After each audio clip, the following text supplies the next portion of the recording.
don't have to do like, we don't have to do like the stuff we do at the board. Yeah, right. We're all gathered here. Yeah, nobody from the public, Patrick, join us. I mean, nobody signed up. There's no public comments. The public can join, but we don't take public comments. So, you know, we're free to get started whenever you all are ready to start. We will post the recording online, since it is a public meeting, since we do have a quorum here and online. Okay, welcome everybody. Probably worth doing quick intros. Welcome to our strategic planning retreat. This is the first time we have had a board strategic planning retreat.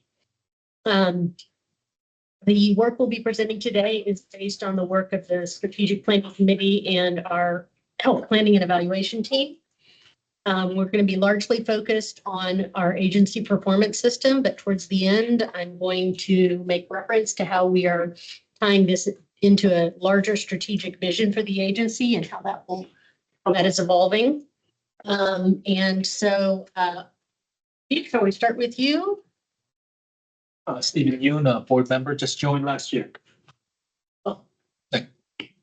Hi, everyone. My name is Kelly Hinch. Use she, her pronouns. I am the Strategic Initiatives Director. Lexi Nolan, Executive Director at Use She, Her Pronouns. Desiree Kazarazian, I'm Finance Manager. I use she, her pronouns. Eleanor Sidman, I use she, her pronouns, and I'm the Monitoring and Evaluation Specialist within the HPE. I'm Tessa Hale. I use she, her pronouns, and I'm the Policy Lead. Patrick Cannell, Executive Administrative Assistant, he, him pronouns. Leandre Fagan, board member, she. Elise Wall, she, her pronouns. I'm the health planning and evaluation. Health planning and evaluation program manager. I don't know why spelling out the acronym confused me today. Nice to be here. Amber Johnson, board member. I use she, her pronouns. Rachel Mental, health planner. She, her pronouns. Hello, I'm Ian Booked. I'm the population health epidemiologist. I use he, him pronouns. And up on the screen. I'm Morgan McMillan, board member, she, her pronouns. Great. So what we'd like to talk about today is we really want to ensure that the Board of Health understands how our agency performance system has been structured, how we'll be using it, and how it fits into our broader strategic planning work. Of course, we appreciate any questions, feedback, concerns, clarity about what the board would like to know about the results in the future. We'll be having a specific conversation on that. We do expect our next committee conversations, just to give you a little early preview, to be focused on how to best present the results to the board and to the public. And we do expect to present the results in Q3 of this year to the board. That lateness in the year is because this is the first time we are doing it. And I think as we go through the presentation, you'll see why it takes a little while to do it that first time. And in the future, we really hope to be able to present results to the board for the previous year in Q1 in March of each year. And with that, I will turn over to the agenda. So Kelly's going to provide us with just an introduction and overview of the system. Elise, Rachel, and Eleanor will really dig into the system a little bit, give you a sense of the structure, and take you through a case study focused on maternal, child, and family health. Elise and Ian will talk about next steps, which I believe will include part of the data visualization conversation. And then I'll talk a little bit about how this fits into the broader agency vision that's emerging. And we'll have any final discussion and closeouts. And I would encourage board members to ask questions of clarification. And when we kind of reach stopping points, we will go into more discussion. That sound good? All right, Kelly, it's all yours. Perfect. Well, thanks, everyone. I appreciate y'all being here. Just an FYI, I may have to step out, and if I do, either Elise or Lex will take over, but I doubt that will happen, but I just want to present real quick. What I plan to do today is present a... Feel free to tell me when to advance, Kelly. Sorry. We'll do that. Yeah, thank you. Before I jump into my slides, I have a few slides to help walk through what I'm going to talk about. Let me just speak for a few minutes before I hand it over really to the meeting of the presentation, which would be with the HPE team, as Lexi said. I'm going to take us through a bit of like a 15,000 foot, so it's not a 13,000 foot, but a 15,000 foot sort of overview of the agency performance system. And if you folks have questions or whatever, I think some of the details may be jumped into later on during the discussion from HPE. Okay, so go ahead. So again, really quickly, the purpose of the presentation is to share with you the broader agency performance system. And what I mean by that is we're looking at not so much, for example, all the details in these spaces, but a broader picture of what that is and what that means. We have hit a milestone, right, in this space, and what that means is that we've collected the 2025 baseline data, and we're still working on some of that, and there's still some cleaning to be done in that space, but we've collected a lot of that data, which is a big step forward in this process for this agency. We've never been able to collect data in this sort of space, and the idea of looking at a broader agency performance system, which just isn't data or KPIs, it's the entire system. What does that look like? It's the data architecture, it's all those spaces. So the first step of collecting that baseline data was key, and that was really accomplished through the work of HPE and the efforts of all the program teams and the divisions earlier this year. We're also going to touch on a little bit how this links with the broader strategic plan that you all are familiar with, and some of the broader agency work, including some of our policy work and tests here. For example, but how do these spaces play together? The community engagement space, how we're looking at finance and budgeting. Desiree's here in that space as well. So, and then again, as Lexi said, we're going to do a little bit deeper dive in the maternal child health work to walk you through the agency performance system and the structure of that is, and walk you through one strategy of that particular space. Okay. And lastly, I think the purpose is to begin to give the Board of Health, to give you all a deeper familiarity with the agency performance system. Because it is complex. This is not something that's just, we could spend a lot of time talking about this. And as Amber and Stephen know, have jumped into the space already, it's a big piece of work. Okay, next. Again, I want to talk a little bit about strategy, where we landed.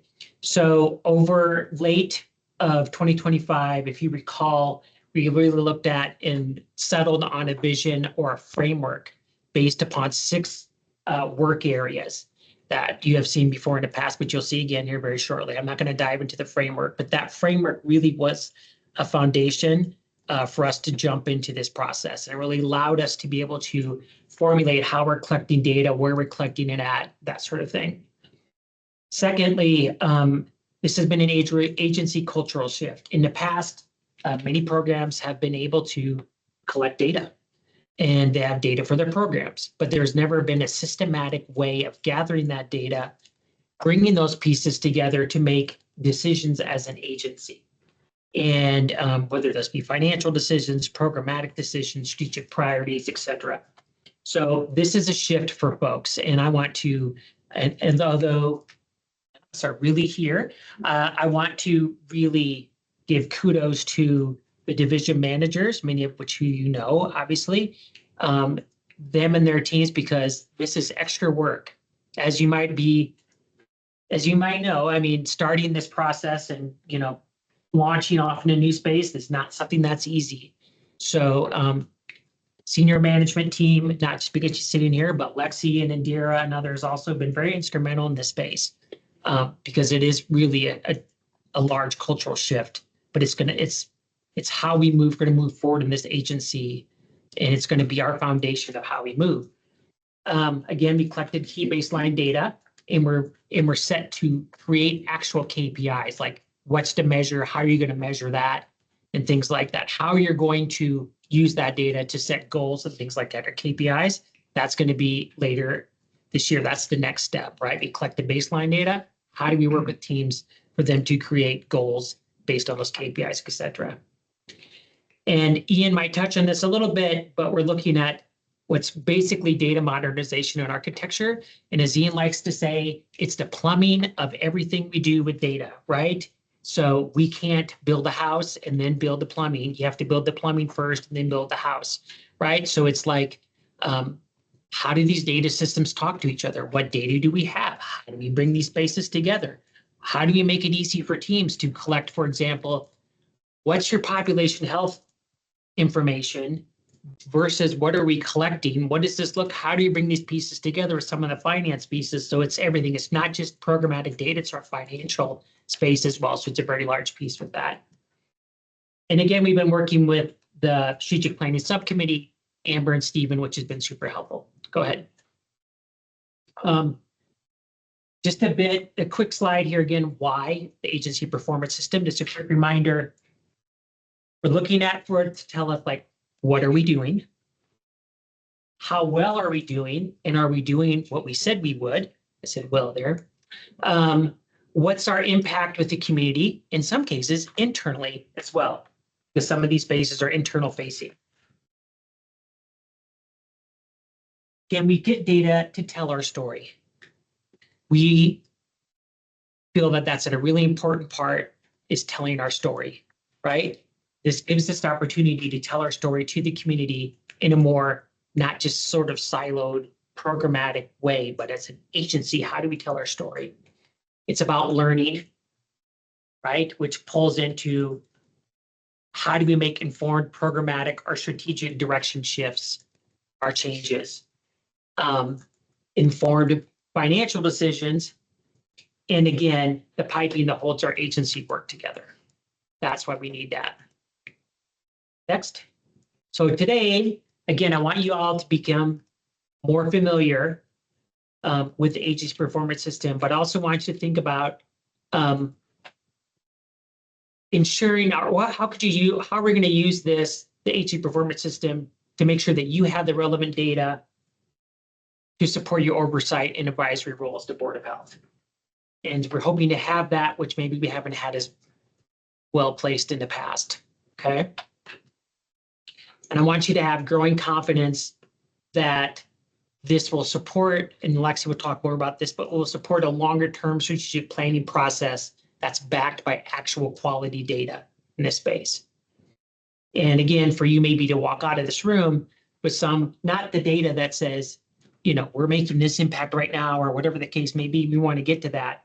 But eventually, in particular, data and information that you'll need to do advocacy space for Boulder County Public Health in your role as a board member. El última, that last one, sorry. So I think I put this slide in because I want there to be a recognition this is ongoing work.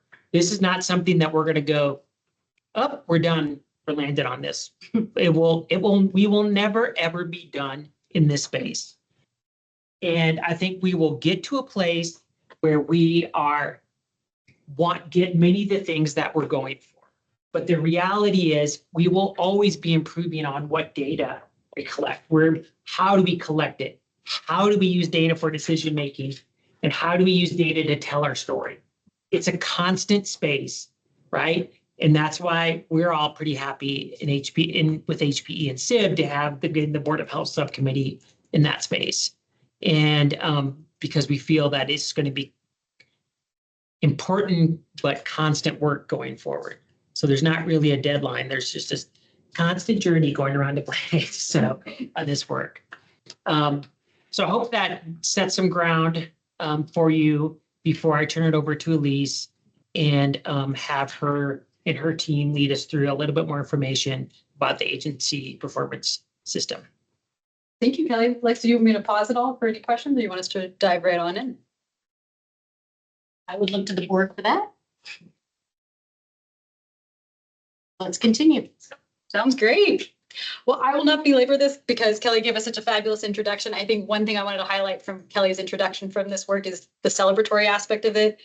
I can't say this enough. I know Amber and Steve have heard this already from our team, but this is something that we're very excited about. And I think it's worth celebrating. We're not always great at tooting our own horn in our program, but This is a celebration, not just for our team, but for the agency. As Kelly said, we have never asked programs across the agency to systematically capture data and look at data in this way. And we have a long road ahead. This, as you said, is going to be an iterative process. There are going to be lots of opportunities for improvement, but I do just want to call out and highlight, like, this is an exciting thing. And it has been a Herculean effort from this team and from program staff and branch managers and supervisors. So this is the culmination of a lot of great work. And like you said, Kelly, it's just kicking us off. So I'm going to start at a very high level. So the agency performance system, what is it? What are we hoping to capture? What are the questions we're trying to answer? One of the things we heard loud and clear from colleagues, both internally and externally, was that it'd be helpful to have some sort of visual that can help communicate to staff and other stakeholders, how are these agency level initiatives related to one another? And hence, this is what a tool that we've worked on with our communications team. We've gotten input from our strategic planning committee. We've gotten input from management team, as well as our strategic priority leads. And what we pulled together is the result of all that feedback. Again, the intention of this visual is to help explain essentially help to explain our agency's performance system. That is the system by which our agency will regularly monitor and evaluate our work to understand the impact we're having in the community. And at the very top, what you see is we want to start with understanding the various inputs that dictate our public health priorities. So this includes everything from looking at population health data that feeds into our community health assessment, as well as some of those more formalized public health requirements, such as those that are outlined in the Colorado Core Public Health Services and some of our other state and federal regulations. So that's really outlining and helping us to clarify what should be our priorities as an agency. Click to the next slide. There we go.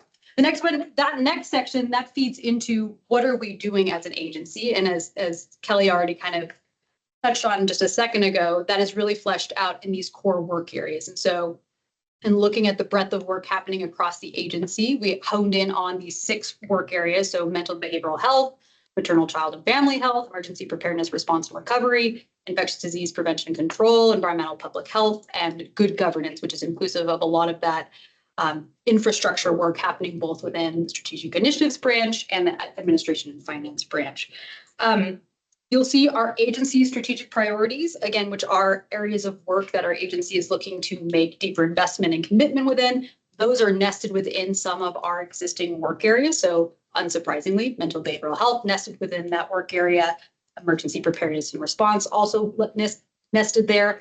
Climate action and environmental justice nested within our environmental public health work area. And last but not least, right now, our HRE work is really internally focused at the moment, hence why it lives within that good governance work area, as well as our community engagement strategic priority and our sustainability, transparency, and stewardship priority.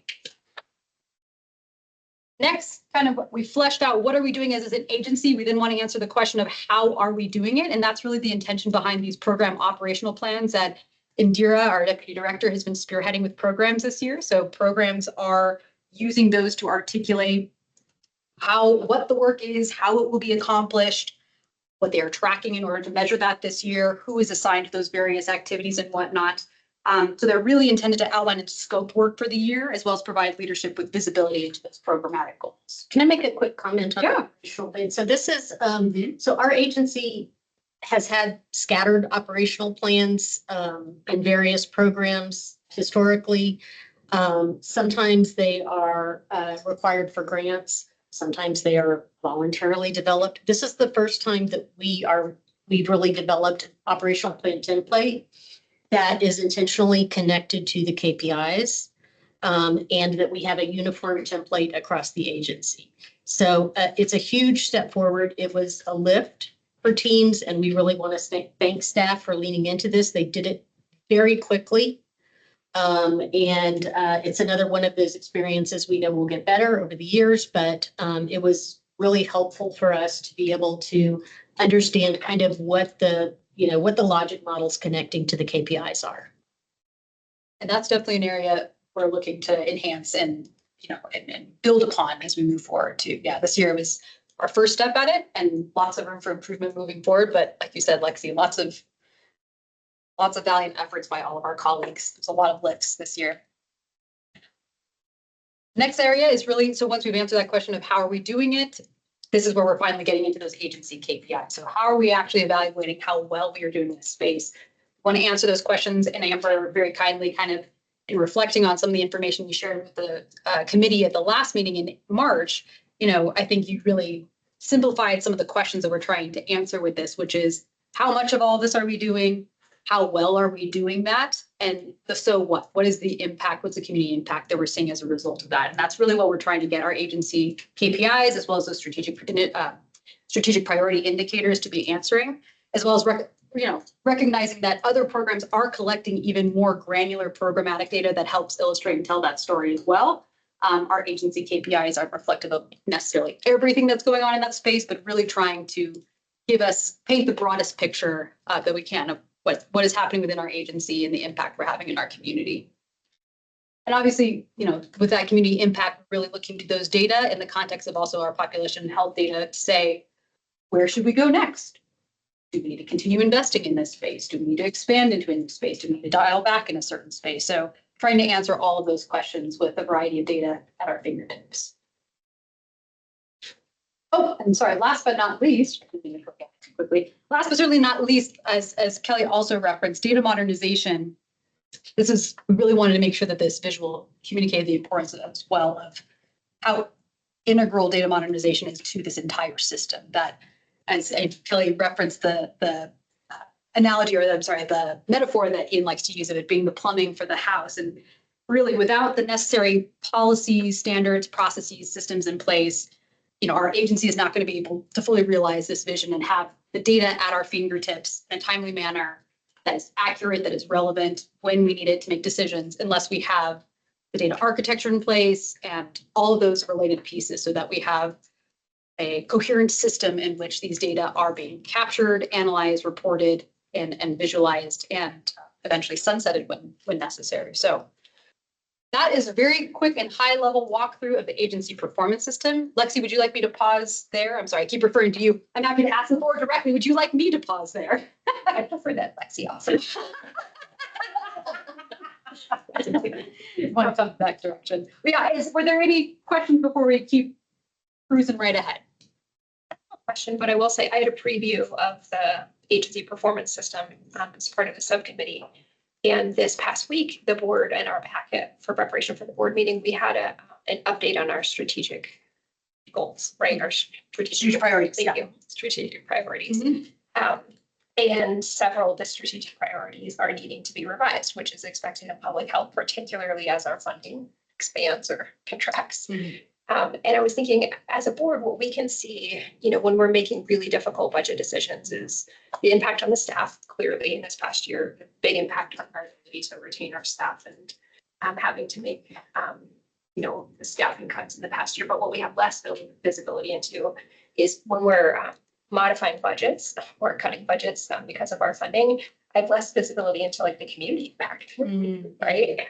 And so I'm really excited about this being, all of these levels being visible to us as we're having to make these difficult decisions or expand and contract as public health has to, with emergency preparedness and emergency response as we're preparing for Sundance, for example, and or an unstable funding landscape. So that it came to mind this week for me whenever I was thinking, gosh, yeah, of course we need to modify our strategic priorities and those have to be able to flex. And yet it's hard for us to have visibility into what is the impact of that down the road. Another question and comment. So the data modernization piece, which as you alluded to, is I think is critical. How much of that is driven externally, say, versus internally within the agency? That's a great question. It's happening, I would say, at both ends. And Ian's going to speak to this a little bit later in the presentation. But what I'll say quickly is that there are efforts at the state level. So the state is working collectively to advance this. Historically, this was also happening at the federal level. That has quieted a bit recently, but certainly the state is very much has an eye to this and is working to coordinate. As you might imagine, data modernization looks very different depending on the LPHA we're talking about. We have colleagues, on the Western Slope where they just need reliable internet access, and that's what data modernization looks like for them, versus a number of us in the Front Range, which is more focused on building the systems and architecture to have all of these data readily available, accurate, reliable, feeding in automatically rather than having these manual lifts to get the data. So that's happening at the state level. And then certainly our agency has seen the need for it. We're also working closely with our county partners as well. This is something that they're aware of, and we obviously need to work within their existing system. But go ahead, Todd. Yeah, I just wanted to add to that as well. And I think you were going there, actually. There are state level efforts that we need to tap into. There are other LPHAs who are maybe a bit further along, but better resource. And there's other LPHAs who haven't started this space at all, things like that.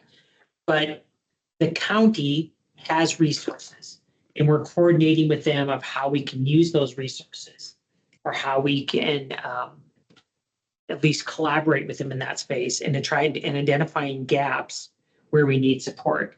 We just submitted a grant, which we don't know if we're going to get or not, to provide some support for this space. And we are also looking at maybe some consultant work on the architecture and things like that, because we don't have a whole lot of resources in this space, right? And so we're trying to leverage what we can in the county. But to be honest with you, sometimes the county systems aren't really what we need. We need something slightly different. And they've been super helpful and a good partner with us in this space and trying to figure that out. So we've had good coordination in that. So I guess the follow-up question naturally becomes, what are the dependencies here? So if you want to achieve this, are there things that's going to prevent you from getting there because of our dependencies on external factors that we don't have control over? Real quick, I would say, I think that's a fabulous question. I wonder if that's something we want to dive into at the subcommittee meeting, the next one. I just want to do a time check. Do we have time to dive in? Or if we have more time. when we Yeah, get no, to fair the enough, session, fair enough. Because, Pick it up there. yeah. Because I know Ian has lots of thoughts on this as well. And just to put out there, so I may forget later, Kelly, to your point, I've talked to some of my CDC colleagues. You know, they have a thing called EpiAid where they can send out people to help local public health agency for a chunk of time to work on stuff. This data monetization is right up their alley. And this is free. You know, you get somebody for a chunk of time to help you kind of go through this. So if you need that kind of assistance, I'm happy to facilitate. I already made some contacts and they said, okay, let us know what you need and they'll try to work something out. So That is super exciting to hear, and I'm sure we'll want to be in touch then, because we're definitely tapping into existing resources and opportunities at the state level, but like Kelly said, TBD on whether those will all pan out. So that is super interesting. okay, yeah. Sorry, Ian, I didn't want to cut you off. I just know that we could, we're going to be tough on time.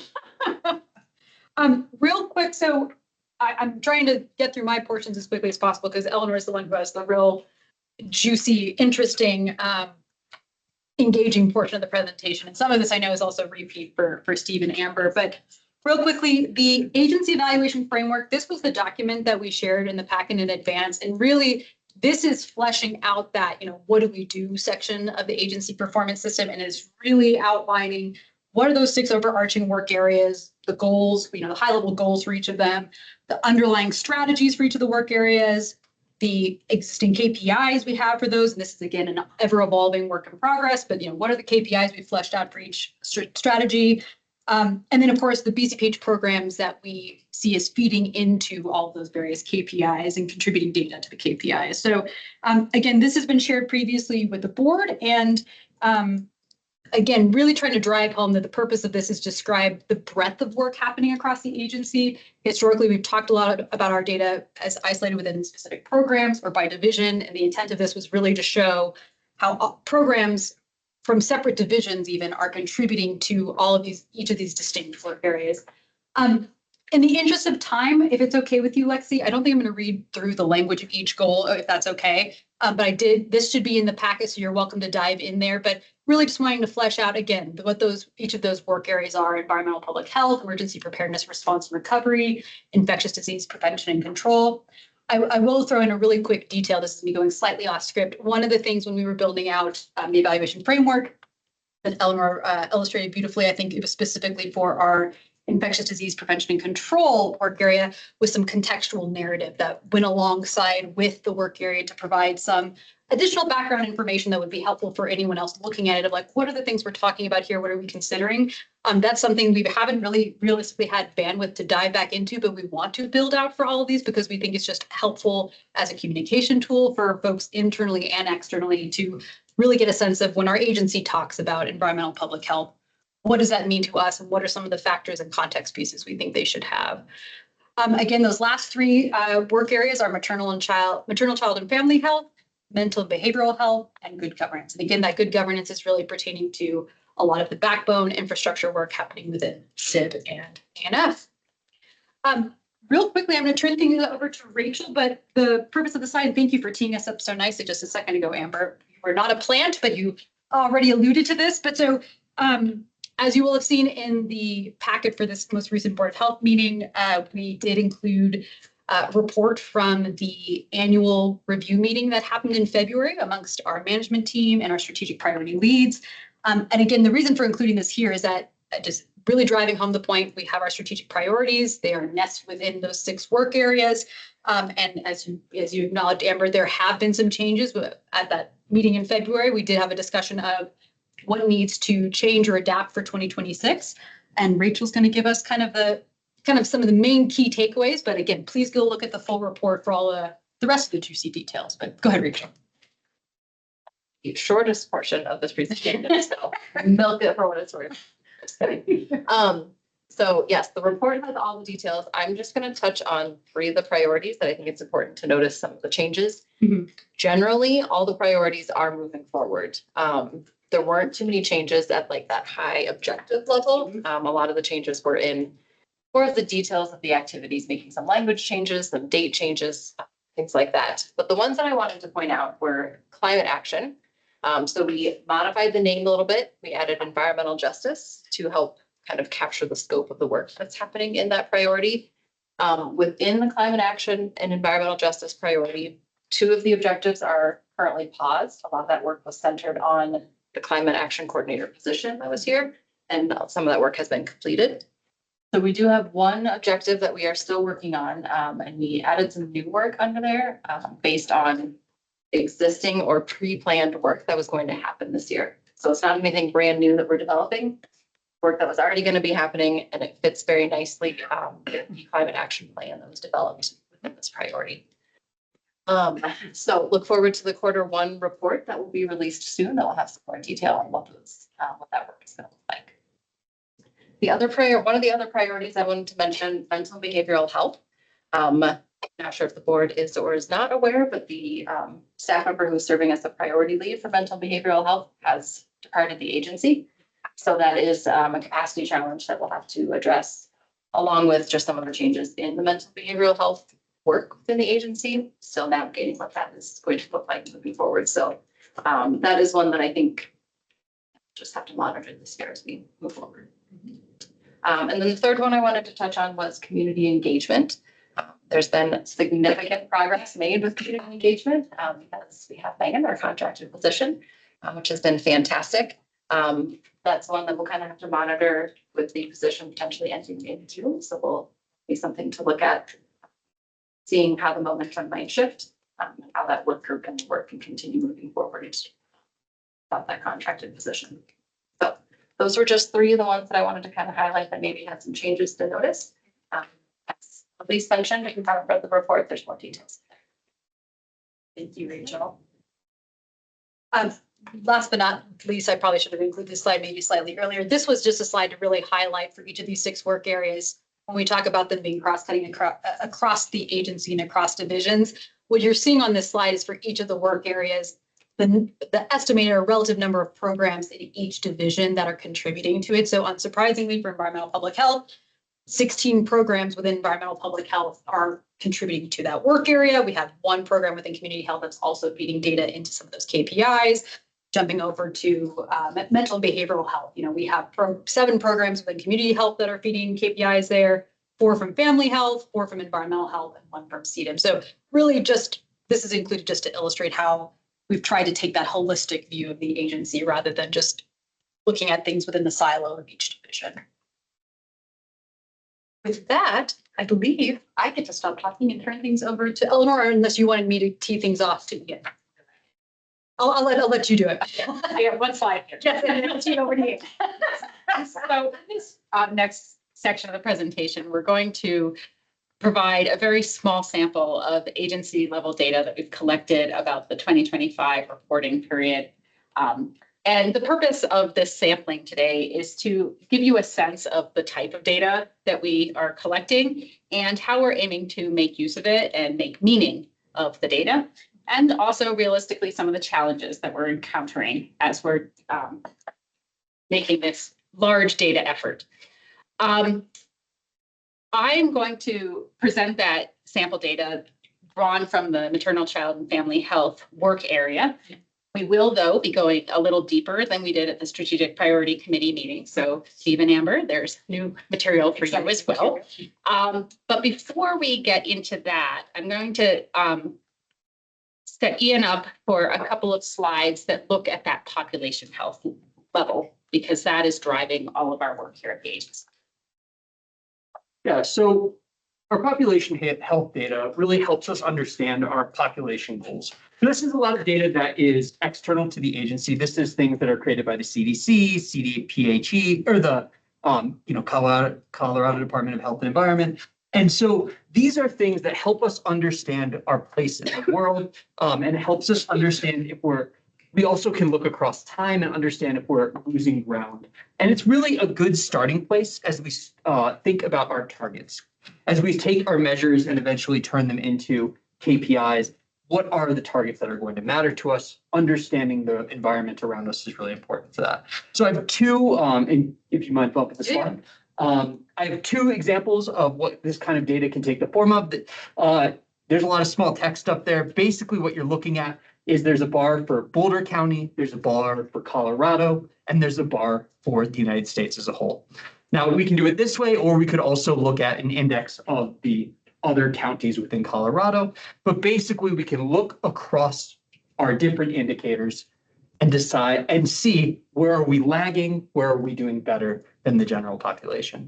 And that helps us understand what we need to focus on. You want to bump the slide?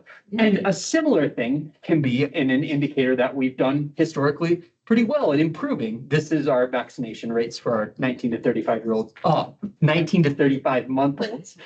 And you can see we were doing really well. We actually caught up to Colorado. We got ahead of Colorado, but based on recent trends, we're starting to give back some of that progress. That's another place where we might find, prioritization to try and turn the tide.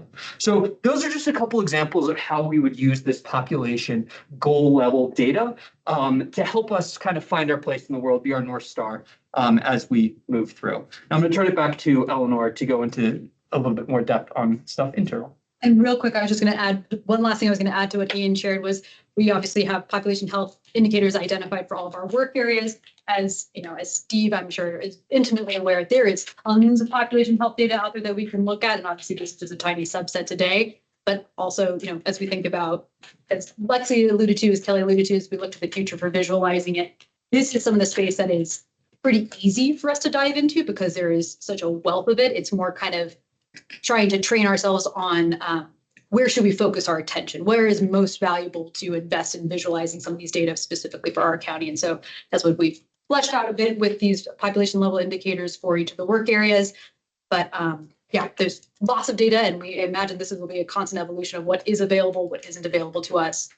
Where should we be really focusing our attention there? So, sorry, go ahead, Eleanor. You want me to skip to the next slide? Please. Thanks.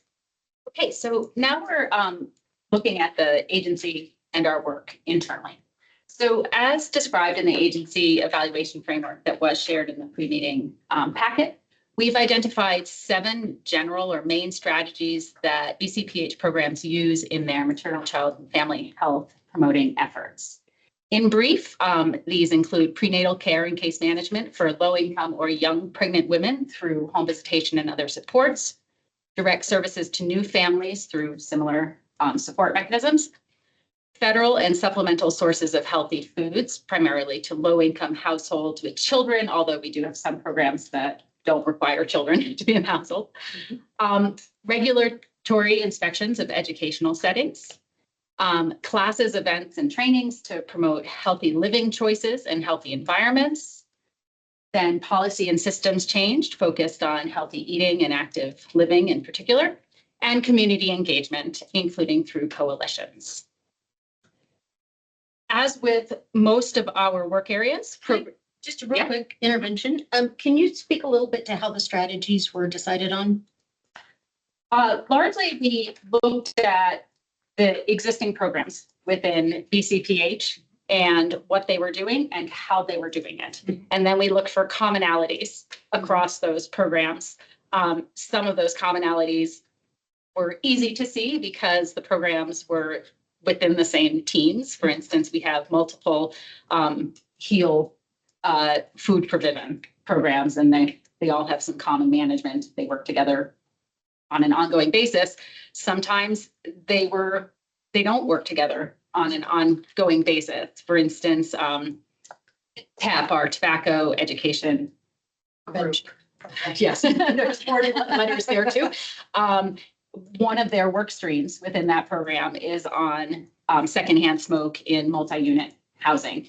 And that has certainly a behavioral health component. They reside in community health, but it's very much an environmental public health issue as well. So that was us looking at the programming with a sort of global perspective and seeing where there were similarities and where there were unique factors.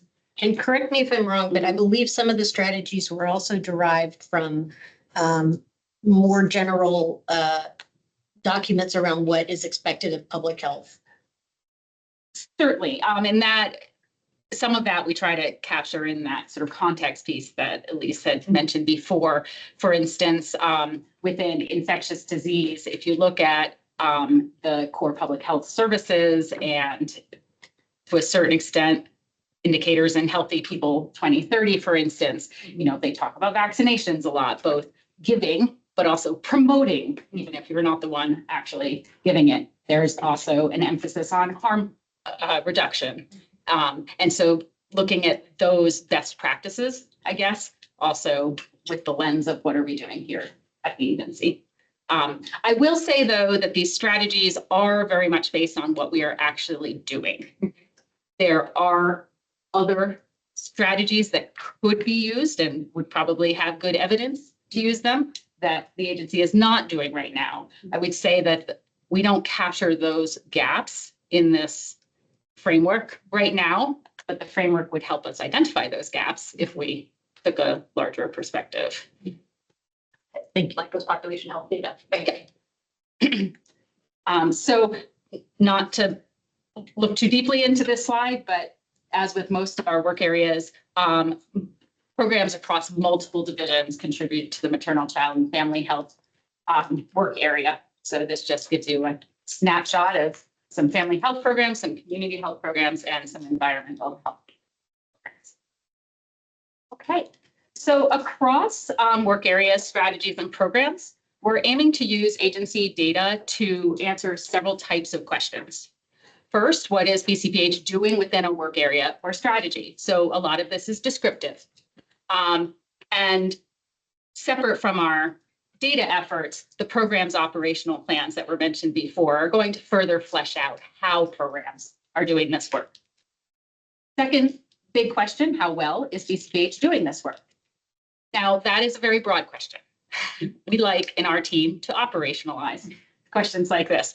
So we are aiming to be able to get some data that allows us to consider the proportion of the target populations that we're reaching with certain programs. Also, the degree to which recommended practices are being implemented with our program participants. And then a last big area would be what outcomes are happening with those program participants, especially compared to population level outcome data. Do keep in mind, though, please, that we're continuing to tackle challenges around data availability and quality. We are relatively early in this process, so please view the numbers that you're going to see in the upcoming slides as examples of where we're at and what we'd like to do with it, rather than actual reportable results at this point. Okay, so jumping into the data, this visual summarizes our current count of individual community members, both adults and children, who are served by 10 BCPH programs that contribute to this maternal child family health work area. I will note that this chart doesn't capture work area activities that can't be described in terms of individual participants.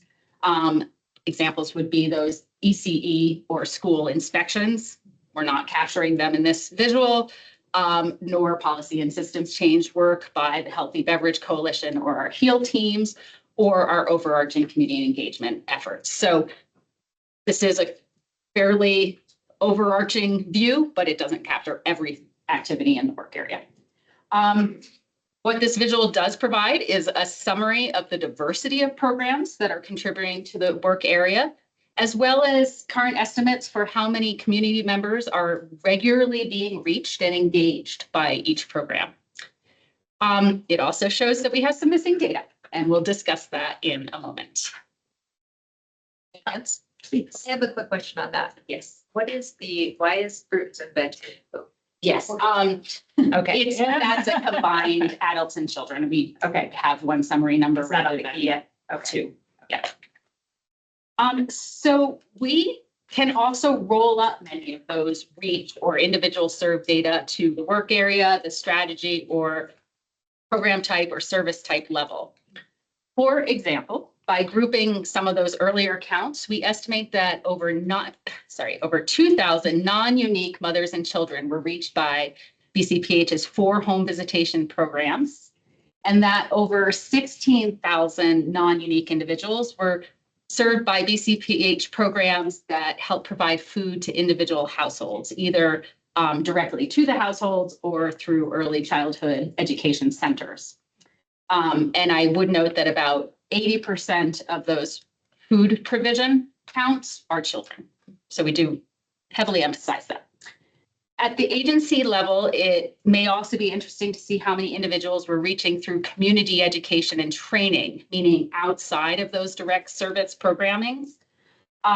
So the count there of 3,334 individuals at this point just comes from one program, our Farm to ECE program that does a lot of classroom presentations and events and field trips, as well as some training with ECE providers and other adults. In the future, there are some other programs that will probably feed into that grouping as well.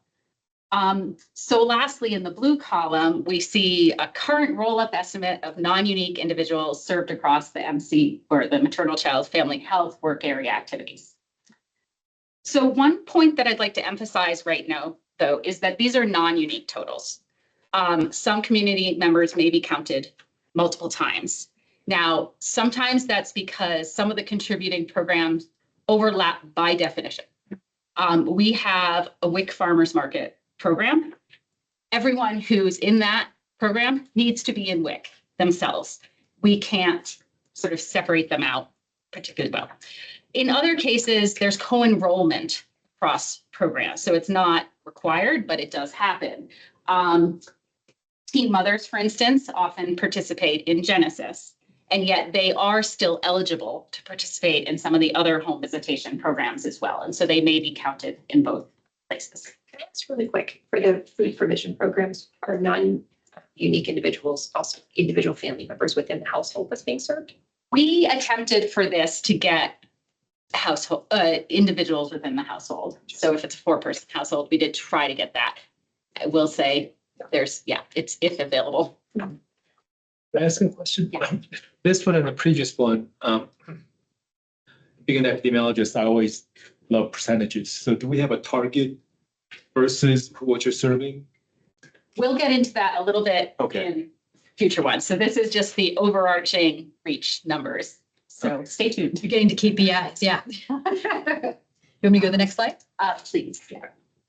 Okay, so these are the exact same numbers that you saw on the earlier slide, but I just wanted to revisit it with a little more information about some of the limitations that we hope to address moving forward, or if we can't change it, at least acknowledge that they are limitations.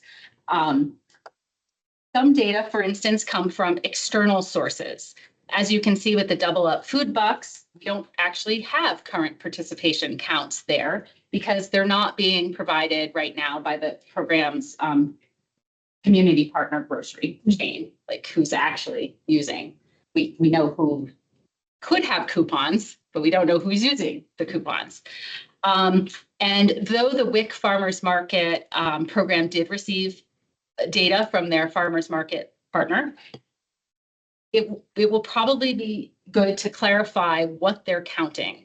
You notice that that program reports more adult participants than WIC does as a whole in our area, which, unless there's some more detail about the program, isn't what I would expect. So I'd want to make sure that everyone's reporting something similar.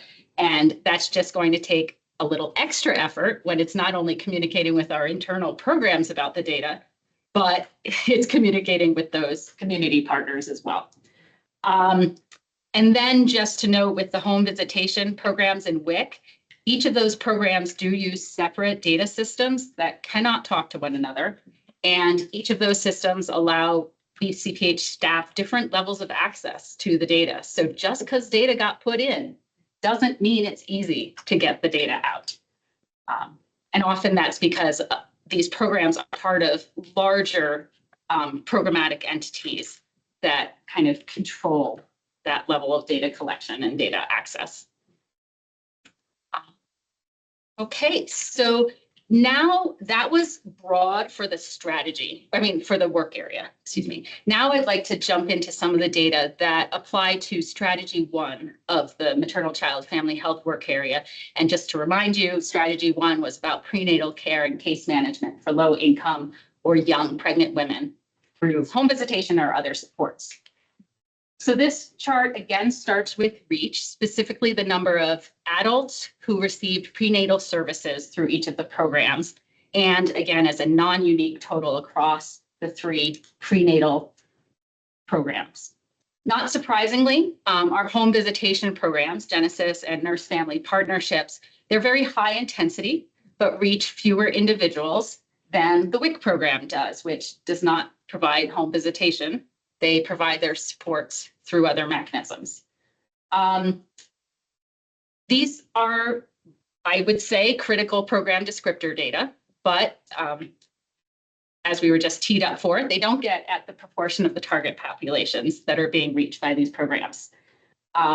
So moving to the next slide, we also are looking at the number of live births among those prenatal participants. Now, I will say these are those who entered the program before week 37 of their pregnancies, because those are for a couple of different reasons, some of it data related and some of it because those are the folks that there might be more opportunity to impact their birth outcomes for.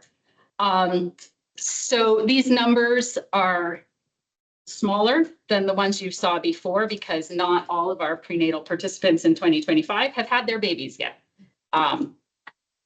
But now we can use these data and combine them with counts from CDPHE's vital statistics data about the number of live births in Boulder County. And by combining those pieces of information, we can estimate that Genesis provided prenatal services before the arrival of almost 2% of Boulder County's live births. And Nurse Family Partnership provided services before about 2.5% of Boulder County's live births. WIC in comparison, as a much larger program, provided prenatal supports before about 1/4 of the county's live births in 2025. You might be getting to this, maybe. Which is that 100% of live birth isn't actually the eligible population. Yes. Yes.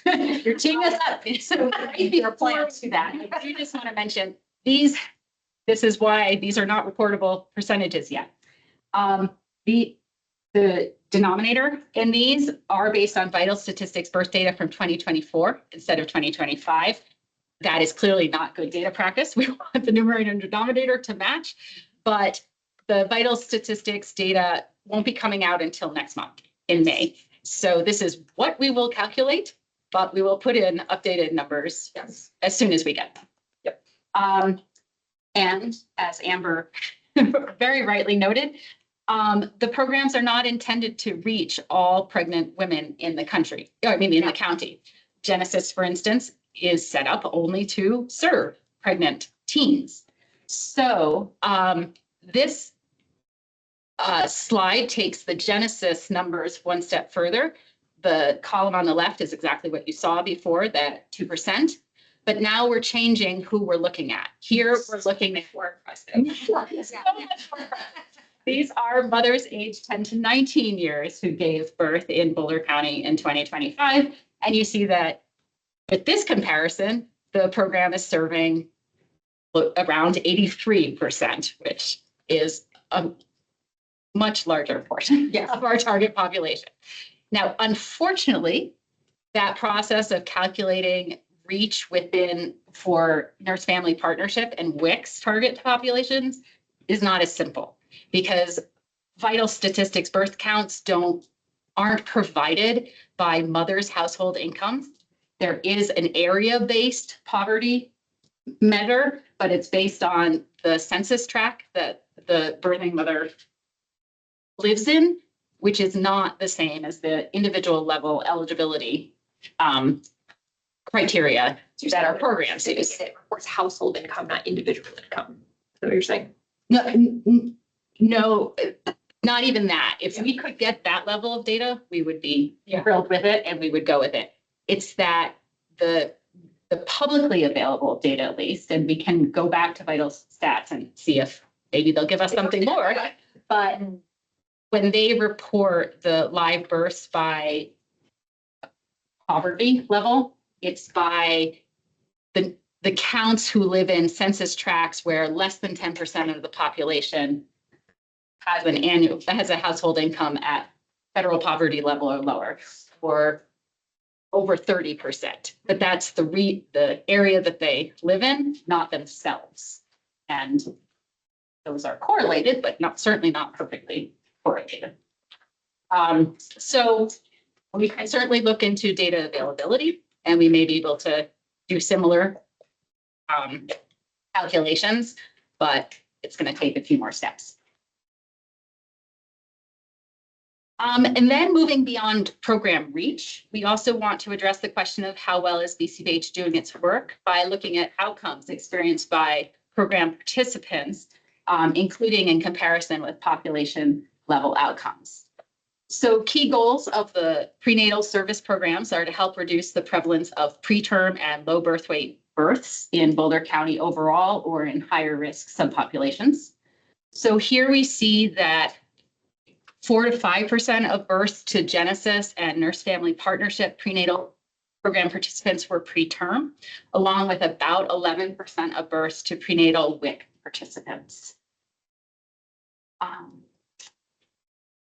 Then we can compare those percentages to Boulder County data. This comparison suggests that preterm pregnancies are substantially less common among our prenatal home visitation participants than in the general population. And in this case, we are comparing Genesis to the 10 to 19-year-old Boulder County moms, but NFP is still to all moms. And the preterm numbers or percentages were slightly higher in the WIC participants than countywide, but please keep in mind that we're talking about slightly different populations, all women versus women who were eligible because of low income. Also keep in mind the whole 2024 data versus 2025 data that we will be able to rectify. So finally, we have comparable data for low birth weight births to prenatal program participants in 2025. Low birth weight births were more prevalent in the Genesis program, with about 15 to 16% of participating teens experiencing this birth outcome. Low birth weight births were less common among the mixed age Nurse Family Partnership and WIC program participants. And again, this shows comparisons with the 2024 Boulder County prevalence for low birth weight.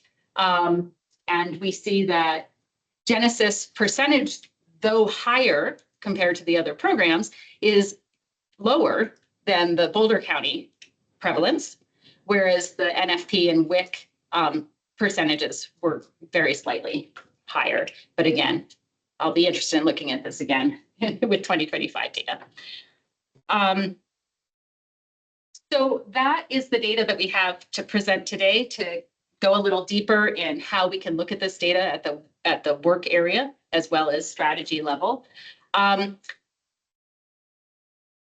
As we discuss next steps, though, around KPIs and the broader agency performance system, please do recognize that those sample data came from one strategy within a single work area. We have approximately 44 strategies exactly across our 6 work areas. Now, some of them, I should say that it's a little lower than that because certain strategies show up, in a few work areas, but we're still talking a large amount of data to collect, make meaning of, and communicate out. So I take that work to you. Oh, no. But the data that you just shared with us is like prime for an ROI study, right? So maybe Steve has national partners that work for free that can do an ROI for us. Well, and I, just to jump in real quick, I think that is somewhere where there's interest in exploring, especially for priority-based budgeting purposes. Again, the challenge right now is the quality of our data. I think we are very cautious about someone running with this and doing an ROI when we are trying to be very protective of our colleagues and our programs. Yeah, I would not want someone to run with this as gospel truth and do an ROI because, as Eleanor beautifully illustrated, there are warts and all, there are lots of benefits to having these data available now and caveats to each of these data. The minute we start scratching at each of these, there are nuances that emerge. And that's not a criticism of any of our programs. That's just the reality of, especially since this is a new effort, the more that we start to dive into some of these data, we realize some of the nuances of like, oh, that's interesting. Next time we need to ask for it in this way, or we need to make sure that whoever is giving you the data, since not all of our programs, again, are able to share the data directly with us. If we're requesting it from some of these federal sources, are we asking for it in the correct way so that we can roll it up? But yes, yes, and we still probably want to tap into Steve's colleagues. Go ahead, Kelly. Yeah, I just want to say that this is the process we were talking about earlier, right? This is that process of learning, getting the data correct. We will get to a point where that makes sense to look at, there's what is the return on investment in this space? And we've made this leap to get to here. And now we just need to build on that next space to keep us, so we have the confidence in the data. We have the right data we're looking for, that sort of thing like that. So. And the last thing I would just say real quick off of the back of what Eleanor was just sharing is that we are not trying to tease with this data. In some ways it is, it's a teaser of what is to come. Part of our, the HPE team's caution in fully releasing these data to the board or in a public meeting, right, is wanting to make sure that all of those important contextual pieces are alongside the data when folks are looking at it. So we don't have, members of the public or even internal colleagues, right, look at this and take it as gospel truth. Again, this is Or interpret it inappropriately. exactly, yes, A lot of interpretation. exactly. And so I think that's just what we're trying to be very cautious and thoughtful about, especially as some of our colleagues who've contributed data to the system haven't even had an opportunity to view those data. And so we are excited to share this with you all, and we are excited to, like Kelly said, to continue to build on this and expand upon it, make it more readily available. We're just trying to do so in a thoughtful manner, given that we have 44 strategies and, all the caveats that Eleanor was highlighting, even just with this one strategy area, pertain to all of the strategies there. So sorry, Steve, you were going to ask a question. Yeah, first of all, very impressive. I think that was great. I really enjoyed seeing all those numbers and things that are happening. I have kind of a mixed feeling sometimes about holding things tight until you're absolutely confident 100% of releasing things, because there's that fine line, because otherwise you'll sit on this forever and won't be able to really make use of it. I think it may be worthwhile to think about how to package this in a way that's appropriate for, let's say, program managers who need to know more nuanced view of what's going on versus the public versus the county commissioners, whatnot. And I think start thinking about like how to interpret, I guess, is one way to do it, but how to present it in a way that says, okay, this is what it says now, but you have to have a big error bar around it. You know, it could be here, but it could be here or here. That Yeah. kind of approach, I think, would be very valuable. And as you said, more you shine light on these things, the better it becomes. So I think that's terrific. The other thing that I'd like to ask, following Amber's comment about not wanting to add more work to you, is as we go, no, I mean, I'm sure this you will do this, but as we go forward, it'll be good to see trends as well. If you can retroactively go back and see what's happening over time on some of these programs, when the programs roll on, if there's a budget impact, how does that impact the numbers? Yeah. Those are real, I think, hard evidence that you could use to argue for resources or whatnot going forward. So I just want to say kudos. I think this is really very, very impressive. We thank you for that. And absolutely, the trend piece, we are very much excited to get. We're excited to get more data, right? This is very much just baseline. And I swear we haven't set Amber and Steve up as plants, but you teed us up beautifully for the next slide, speaking about the how we package this information for different audiences. Because I think that's really getting into what we want to chat about a bit with these next steps of transitioning now to talking about some of the practical logistical steps of how do we continue to move this forward to improve on it. So both talking some of the nitty gritty logistics of what you can expect from us next, and also big picture strategy wise, how we're moving some of this forward. So current state versus future state, as we've kind of highlighted today, the initial focus with the data that we've been trying to capture for this baseline is really focusing on quality reach data. So getting some of those basic key counts for all programs across the agency, since that is so important descriptive wise to be talking about what we're doing, but recognizing that we do want to be capturing more of that outcome data, and we have certainly identified outcome data where it's available, but this is certainly an area of further investment, especially as Eleanor was saying, when we look at some of those strategies across the agency. I'm just going to give the one example of, we know there's a lot of education that happens in programs across the agency. We do not capture evaluation data pertaining to that education work consistently across the agency. So right now, we don't have a beautiful roll-up measure to say percentage of folks participating in those education opportunities that grew in knowledge, skills, and abilities, or had whatever the positive outcome we would have wanted them to have for that training or education experience. So that is definitely an area of work and growth. We are diving into that as we look forward, as well as getting into, as we were alluding to just a second ago, getting more towards establishing those target KPIs for the measures. Right now, again, we have that baseline level data. We're continuing to refine that, continuing to refine those roll-up measures. But we know that the board is very interested in getting to that point where we can say, okay, so what? Like, what is the target? What are we aiming for? What is a realistic target for this program or for the agency overall? So in terms of establishing those target KPIs, Kelly alluded to this in her introduction, but the plan is to explore that target setting in the second half of this year based on the current available baseline data. Again, with that caveat of strong consideration of the data quality for some of these data points we're capturing. This is also, we want to be reflective or reactive or responsive to staff capacity as we're doing so. As I think you were referencing at one point, Amber, there's a lot of shifts that have happened the last year, and we anticipate more shifts this year with regards to capacity and priorities and funding. So we obviously want to explore that target setting, and we also need to be a little bit reactive to the ebbs and flows that are occurring in that space. We also want our target setting to be responsive to some of these statewide efforts. So I think I've referenced this in one of our meetings before, but so the state is exploring these minimum quality standards, which is looking at the core public health services, Colorado core public health services, and trying to establish minimum quality standards for all of them.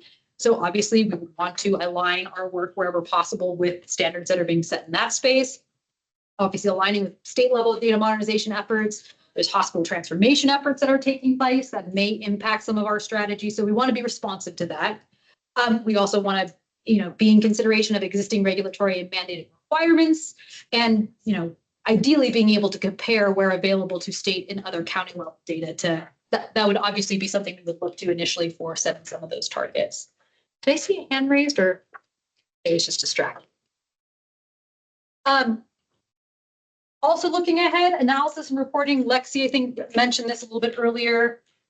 In terms of the frequency with which you all can anticipate these data right now, realistically, capacity-wise, looking at our programs, plan is to capture these data annually. So what this looks like what this looked like this last year and what this will look like for this year as well, is in January. We put out the call at the end of the year, letting folks know that we want to capture year-to-date annual data, and then we give them several weeks in January to actually compile the data and report it back to us. So in January 2027, we will have our 2026 data. Like Lexi mentioned, moving forward, the aim would be to provide these data to the board in March of each year, by end of Q1 to review and dive into. In terms of reporting, to your exact point, this is something that we are very much exploring of how to best do so given the audiences and given how appropriate or not appropriate it is for certain audiences to see certain levels of data. So obviously what is most useful and interesting to a program manager might be very different from what the board wants to see, what the commissioners want to see, what the general public wants to see. So I think right now trying to figure out which of those target populations do we want to focus on first and foremost, and ensuring that we are setting up the data visualization to support that audience and those decisions. Ian, did you want to touch quickly on kind of what we're exploring? I do. So before we jump into what's in front of you, I just also want to note that right now, we're also doing a lot of work on the back end to build the data structures for what we eventually want to get to. When we want to start looking across the years, we want to have, we're building a lot of that right now. That will also have, the different flags so that we can look across, those roll-up measures. So across all of our programs. So all of that is happening in the background. And as that's happening, the thing we're realizing is we have these massive, massive numbers of KPIs, massive numbers of indicators, massive numbers of measures. And so what we're really doing is we're actually, we are building dashboards, but we're really building libraries and catalogs. How can we present people with the information they want, but more importantly, in that context so that people can understand what they're seeing? And so what you're seeing up here, Steve and Amber, you've seen this before, but basically this is something that will both give you an idea of how the measure is being rolled up, what those contributions are from the different programs, but most importantly is the context. What words can we give people to understand that number, to understand how to interpret that number and not, understand how confident we are and what caveats there are. Now you can bump it, thank you. Now there are a couple other measures or a couple other figures and visualizations that we use. One of the ones on the left there is a decomposition tree. I love this. It really helps us understand when you're rolling something up, how that breaks down. If you're trying to visualize what the heck those bars on the left are, it's roughly it is equivalent to what is on the right, that bar chart, which is what people tend to be more familiar with.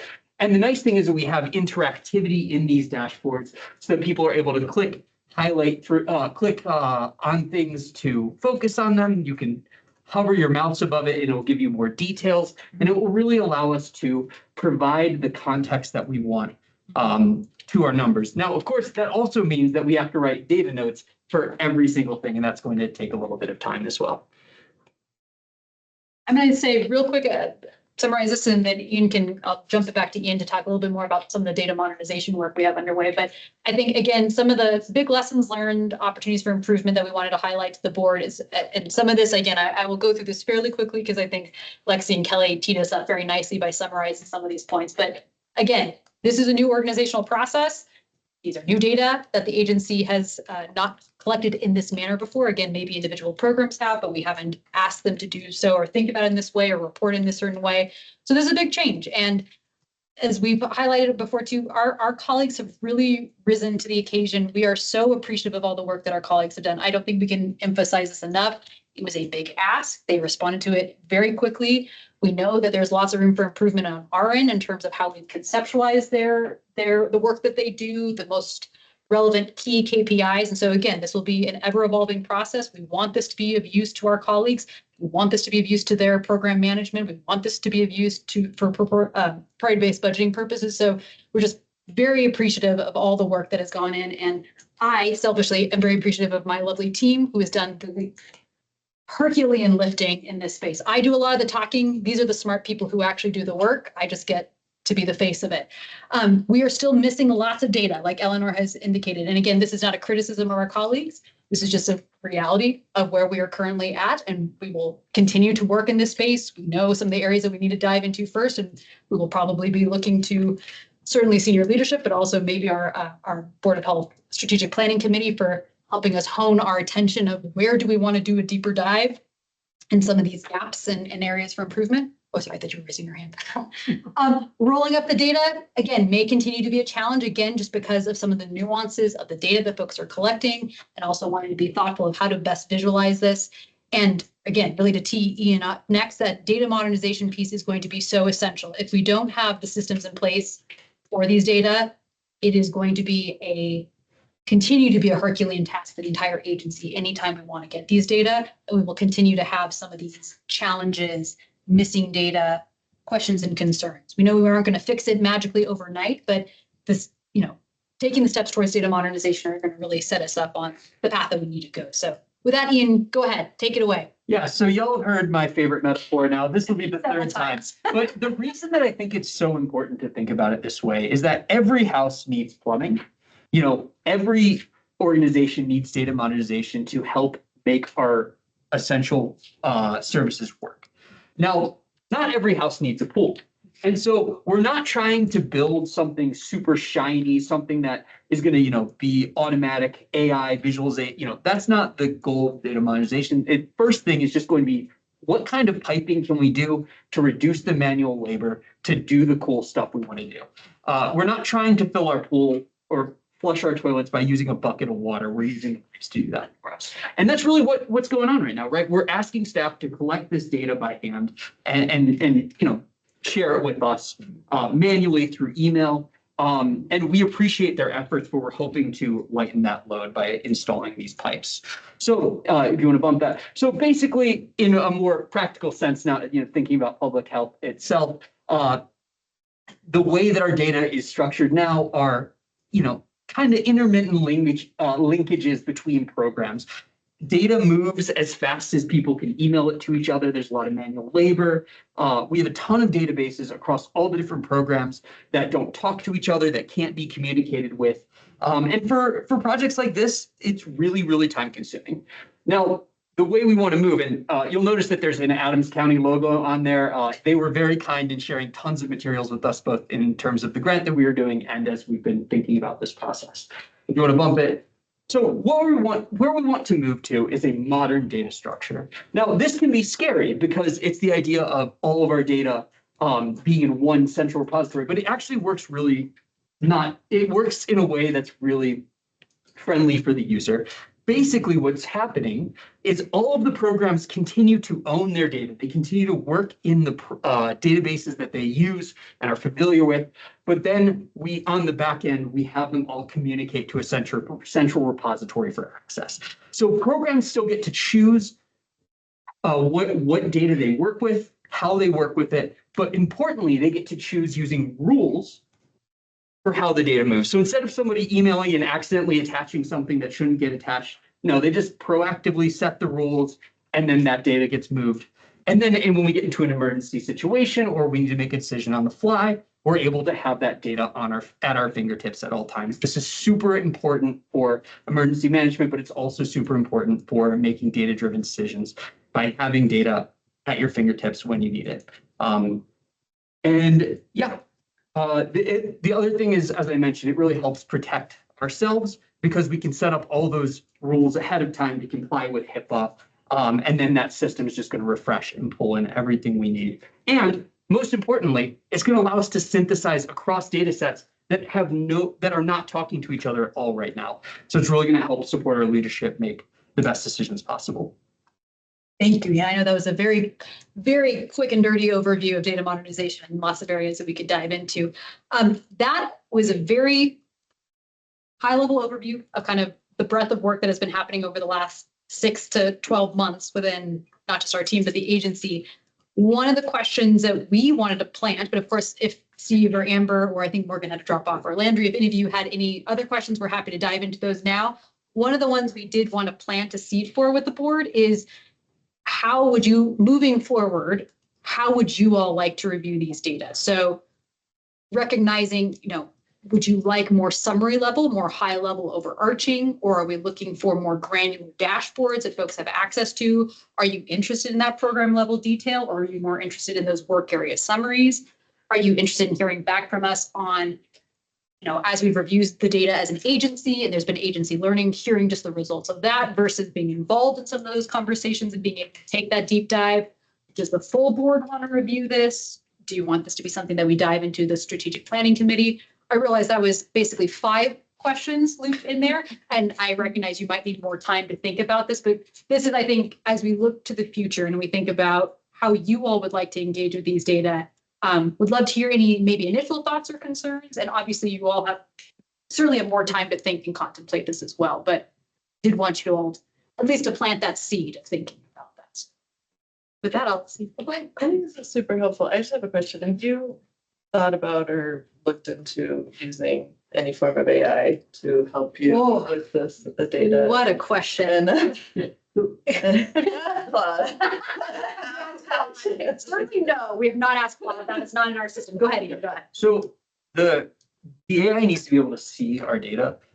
So first, once we that's something that we're definitely interested in. I think there's a lot of useful applications, but the first thing we got to do is get the water to the pool. And so once we have our data in, and I say pool, but like data lakes, data lake houses, whatever we end up building, will be able to be seen with it. And then we can think about what's the best way to summarize, what are the responsible ways, and what the thing that AI is really good at pulling insights from numbers, but it doesn't always keep the context. And so how can we make sure that we give ourselves the right context as we build automated systems on top of it? But it's definitely something that's in our back of our mind.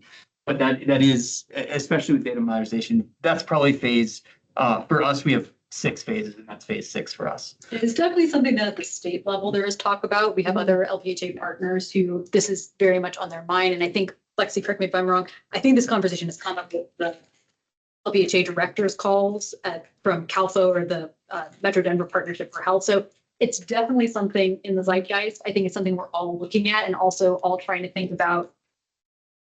This gets into kind of data governance and some of the questions and concerns around what systems would be appropriate to use that for. And so that was a long-winded way of saying yes, and we're approaching it very cautiously. So let me plant a seed.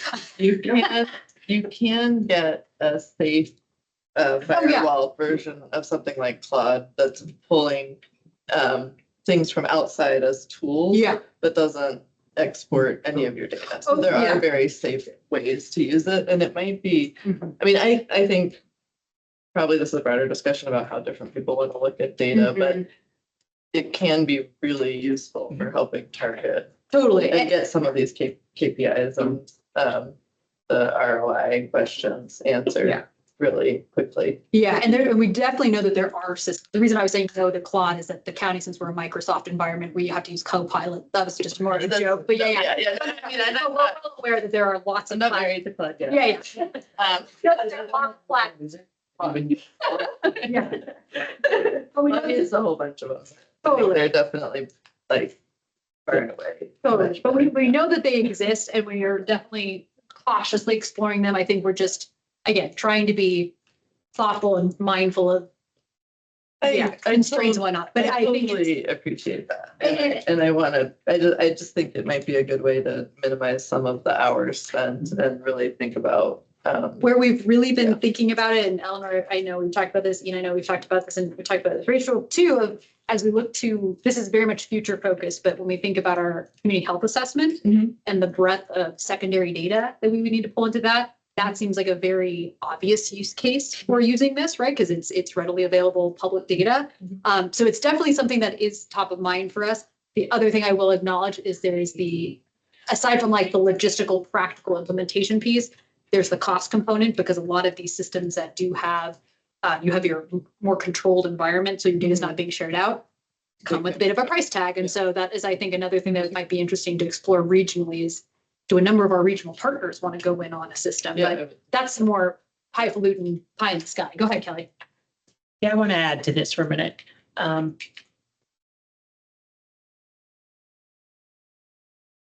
think it's a great idea. Also, I feel that, there will be a lot of work to be done with county IT in this case. And that's where, county IT is working in conjunction with the space. They do have a data team. So we're working with them right now even. I do believe that to the chagrin of some folks in this room, like the comms team and I are a bit of an AI naysayers on some ways with this. So we want to make sure that we are able to take lessons and very proven ways to use AI in this space in order to make sure that we're not setting up something, or we have the infrastructure, we have the capacity in order to make sure that the data that it is producing is correct, is that sort of thing like that. So I think, as Ian said, it's strategy number 6 in the plan or whatever, and with that space. So it's a great idea. Yes, and if we can automate these things, all the better. It's a tool, and just like anything, garbage in, garbage out, and I think it's not, but I also don't think it's something to be feared per se. I think it's something that should help streamline and help visualize data better, really help support targeting where you should be putting your efforts and where humans are necessary, as opposed to doing some of the backroom calculations that are actually pulling you away from the work. And that's my point really in using it, is that you should be using it for this computational analysis and big high level viewing, and so that the humans can do that real high touch, only human possible. There are a lot of groups in public health right now that are looking at how to use AI especially for this kind of work. Yeah. I kind of see our position as, let's get our plumbing installed and maybe not be the very first early adopters, but certainly in that first half of the bell curve, when they have some lessons and they have some templates and some programs that really are kind of tailored for public health. NACHO had a really good webinar on use of AI in public health. It's quite inspiring. And it's also apparent that it takes a lot of specialized knowledge to use and apply it right. So I'm looking forward to seeing, how do we pull that in? And to Lexi's point just a second ago, I think Ian we were laughing. We have some slides that are referencing some of our Adams County colleagues. And to Lexi's point, I think we do have some colleagues in the Metro Denver region in particular who have significantly more capacity than our team has that are kind of exploring it. So we're kind of, I don't want to say hanging on their coattails, but a little bit of like watching them and being like, okay, what did Adams County, what did Denver City and County of, their public health department, what are they leaning towards? So, but it is very much, especially as we look in the next few years, as a number of LPHAs are once again going to be starting that community health assessment process again. I think that's very much our JEFCO colleagues have very much started talking about that in that context as well. So it's very much on our radar. And so I think you're right. I think there's very tactful, skillful ways we can deploy it, and some that make sense to implement earlier on than others. But yeah, I think it's coming no matter what. And so we're going to have to figure out a way. It's inevitable, and so we're gonna have to figure it out sooner or later, but yeah, trying to approach it cautiously. I have a question to Ian. Who is maintaining the data dictionary, and is there one, and is it being shared among partners and colleagues, et cetera? We haven't fully built the data dictionary quite yet. A lot of it is, I would say, we have about half of a data dictionary. So right now we have the data and their context, but we don't always have the data formats, the data units. That's still being built, but eventually it'll be me who's going to be maintaining at least for the internal stuff. And then for the external stuff, it will be just those data. When I say external, sorry, the population health indicators that I talked about in the beginning, those are going to be something that we maintain yearly, so we'll check, make sure that everything looks good, make sure that they haven't changed, make sure the formats haven't changed. But yeah, I'll be maintaining the data dictionary, and in collaboration with people with programs. I mean, yeah, I think that's, as you mentioned, if you want to reduce the manual burden, that's one of the first things you're going to have to make sure everybody agrees the definitions, what it is, everyone has to share that. And even going beyond Boulder County, if you're going to exchange data with other places, you're going to have that done. So I'm kind of, I guess, worried if you're the only person doing this, or whether there is a concerted effort among, either the state or somewhere that's going to publish this data dictionary saying this is what we're going to use. Well, the state does have some beautiful, the state is less of our concern, right? The state maintains a pretty solid data dictionary. So external to this, external to the project we're talking about right now, with data modernization as a whole, the grant we applied for was the State Internet Portal Authority grant. And if we get it, we'll get a staff member for 2 years to help with the data modernization steps, which would be helping us do all of our data inventories, all of our data governance. So there's another staff member who I'm working with right now, who will be helping do data modernization broadly. But the first step, and really, you know, we think of this in a phased approach because we think that at each phase we can get a ton of value. And steps 2 and 3 are really just inventory and governance. So we have months set aside just to understand all of our data. Where does it live? And then actually go ahead and use those data dictionaries. And we also have a tool that lives with county that can help us build a lot of the backbone of the data dictionaries. So, you know, what are the fields? What are the variables? That sort of thing. And then that way, exactly, the values. And then from there, then you start adding the qualitative side of like, what does it actually do? I'm just, sorry, Kel, let me just ask, just follow-up question. This is to Lexi. So it seems like we're counting quite a bit on this person to appear with a lot of the data modernization effort, because otherwise it'll land on you pretty much. I Or think- just I kind of think wondering Kelly- what that. I can tell a little bit about that. Yeah, okay. So, yes and yes. So right now, the way we're working this out is Ian's going to be leading this effort from the health planning and evaluation team. We also have somebody from another person that Ian was talking about. He works with our IT program. And a percentage of that person's job is going to be assisting Ian. We are also looking at if we get the, is it SIPA or SIPA? I can't remember what it is. If we get that grant, that will get us somebody for a couple of years. And we're also, to help on building the data architecture, we're looking at hiring a consultant, and we built an RFP for that in the scope of work to help us build a foundation with that space. The problem is, right, not a problem, but we need to work within our capacity that we have. Right? Because, for example, Ian still has other work that he's doing as part of his job as our population health epidemiologist. And the other person that also is still doing her work as part of our IT person and some other databases she's working with for other programs, et cetera. So we're going to have to really define what pace we're going at, what is our capacity? Because, for example, we looked at Adams County, they have like 7 people working on this, right? And so we have to figure out where we can learn from Adams County or others. That's why I talk about taking, people have already invented the wheel. So we don't want to invent the wheel. We want to try to, take their wheel. And it's done. It's Steve. Well, you know how it is, right? Yeah. We hardware. I guess, and I can absolutely sympathize with, the budget cuts and all the things that are boiling over. This seems to me be like as you said, it's the plumbing. And if this doesn't get done in time, a lot of other things going to suffer.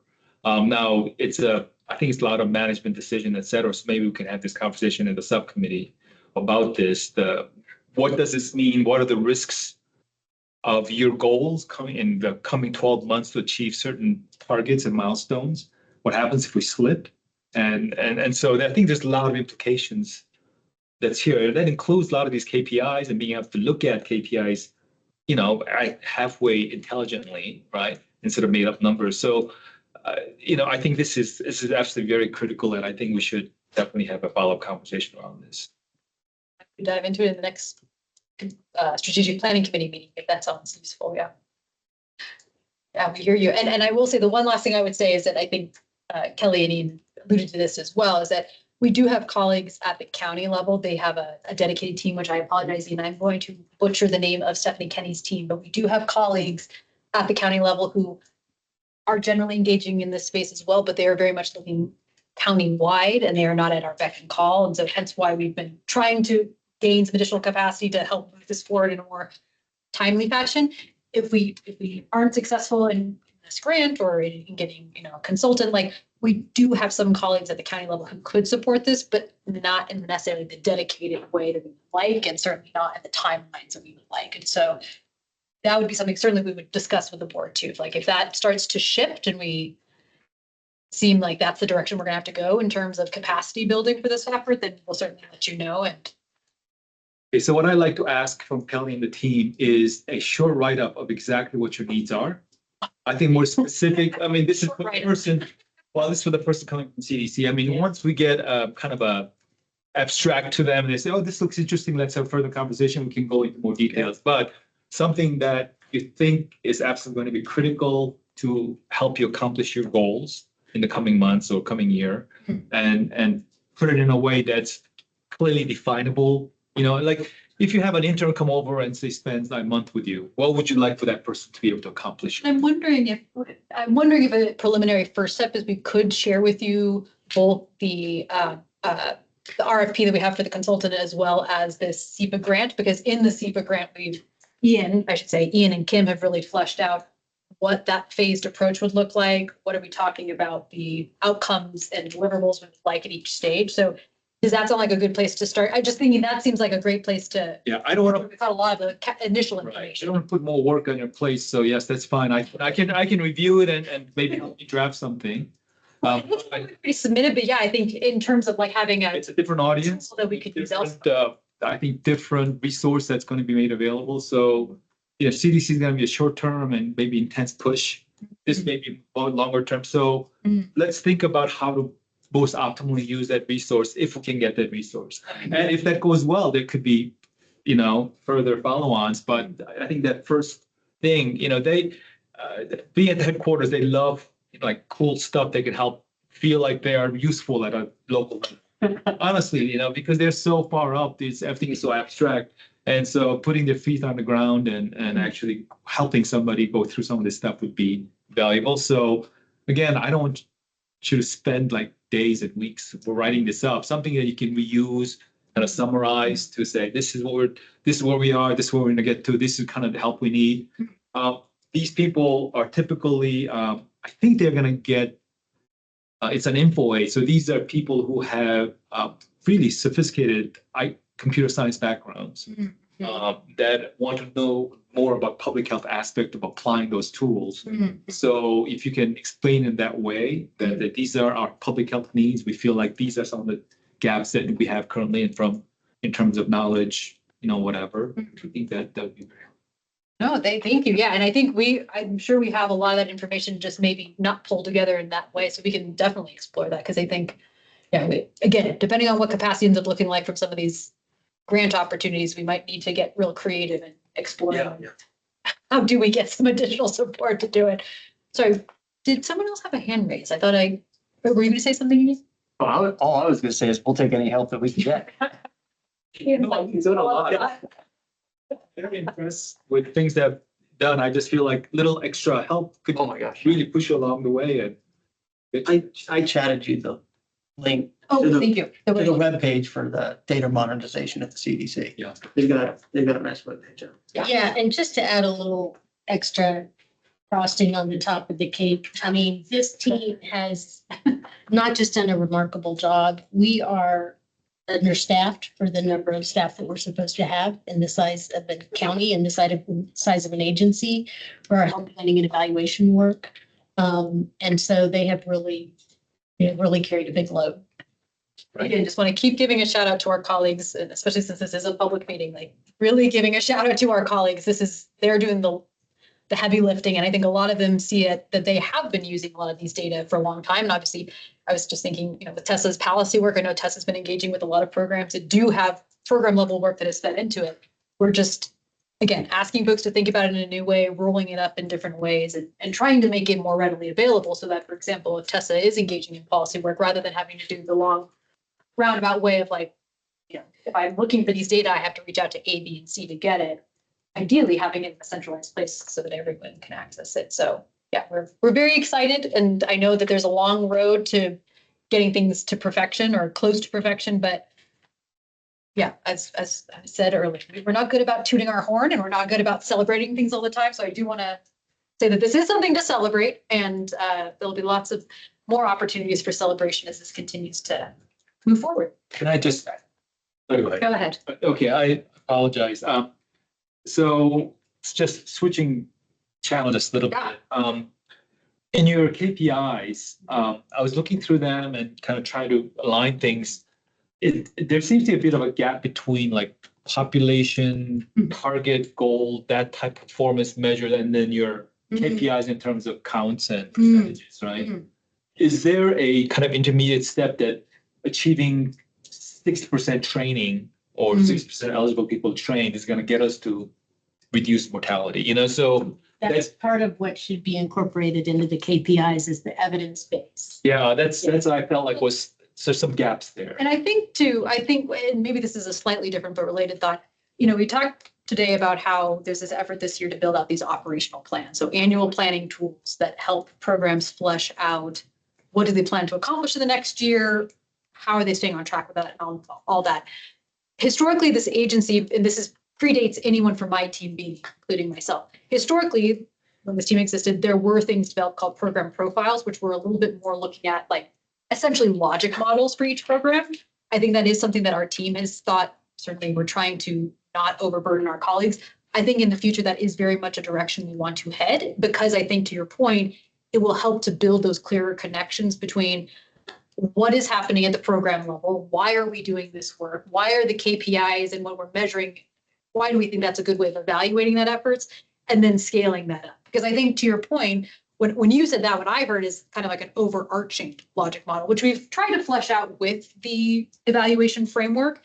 But I think it bears, and we knew this when we started this off, that it bears refining, right? That we need to continue to dive into, are these population health metrics the best ones to evaluate the work that's happening on the ground? Some of them we think so. Some of these, as we've learned more about the actual work that's happening on the ground, bear revisiting. And so I think it's a perfectly valid point. And I think in the future, when we have a little bit more bandwidth and capacity, our team would love to start diving into, certainly at a program level, what are the logic models looking like? Also, because I think that's a useful tool for senior leadership to be able to have in front of them, what is the logical through line for why this program exists and why they're doing the work that they're doing. And then off the back of that, how are we evaluating that? So that was a long-winded way of saying we don't have that right now.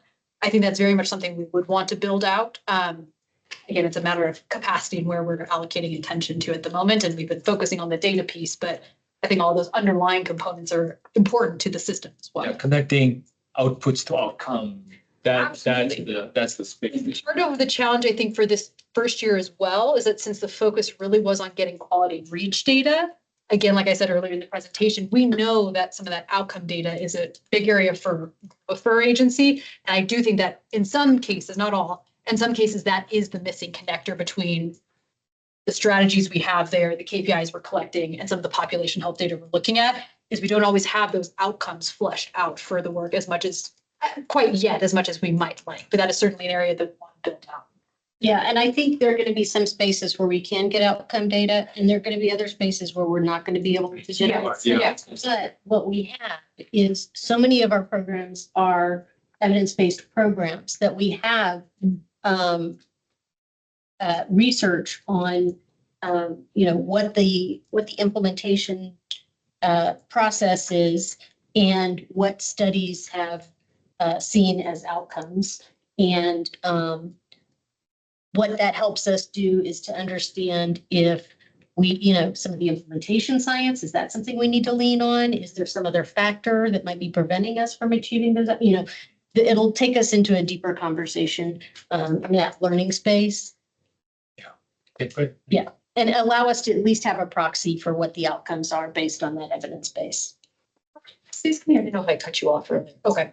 Oh, I was just gonna say, I think just uses of this, I think it's such phenomenal work and it's so exciting, and to have it in a centralized place where we can really use it. So whether it's like telling a story, explaining to the community what we do, being sure that we can shore up support with policymakers and with the community. And so it's kind of amazing to be able to think that we could just tap into this and be able to talk about, we've reached over 80% of teen moms. I mean, I think just having that and at the ready, especially the lean team that we have right now, it's just going to be phenomenal for at all levels of the organization. So, And we're hopeful that in the future, this can make other internal processes like this annual report that we're developing, hopefully make that a lighter lift in the future where we can have a centralized place to maybe pull some of those initial data from.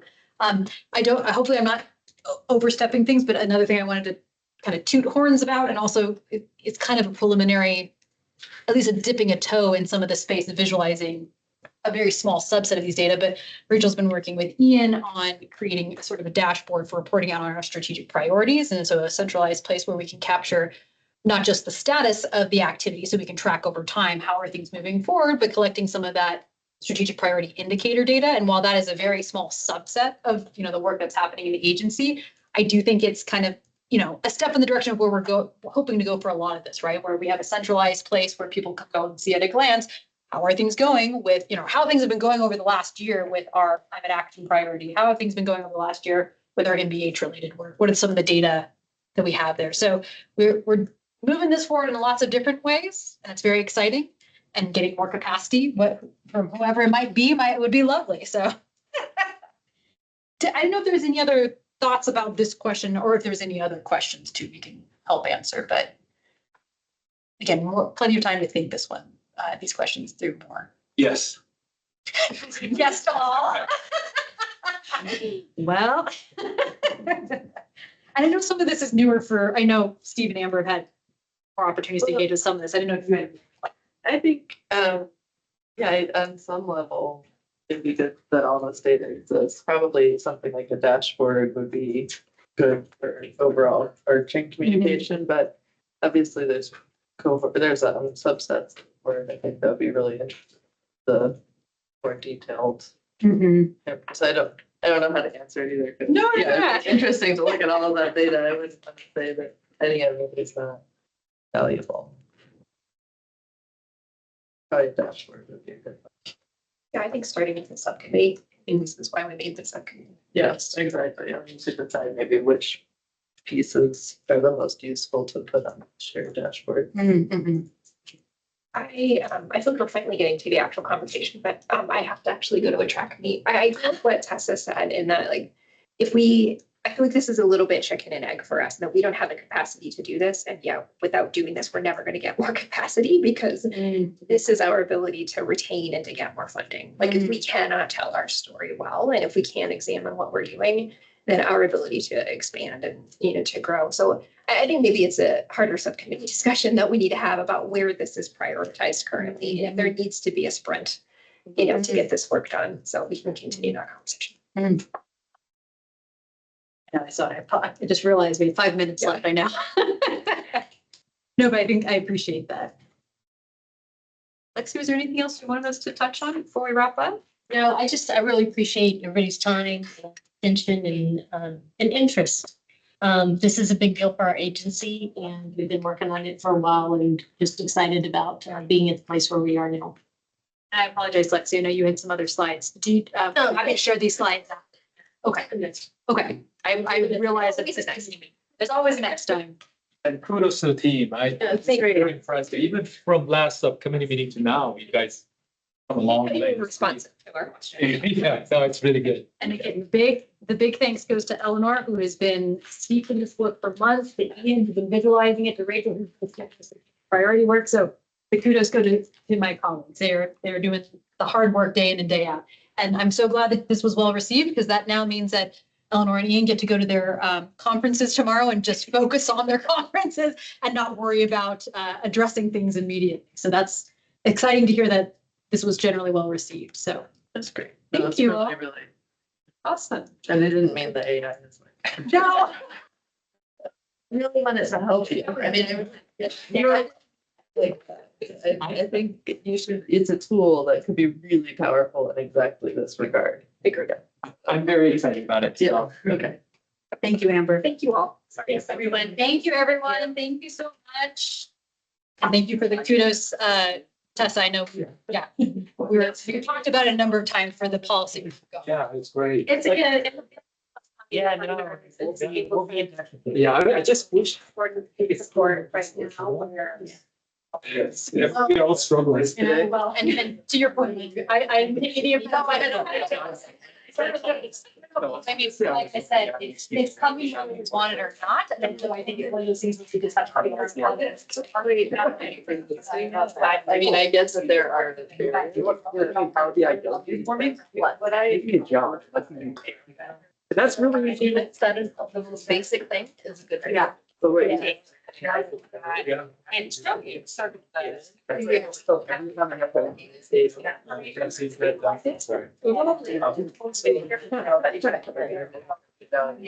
Totally. I already. Yeah.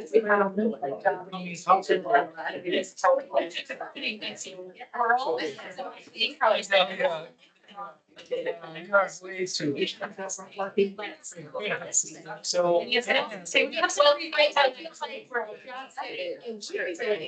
Well, Presentation.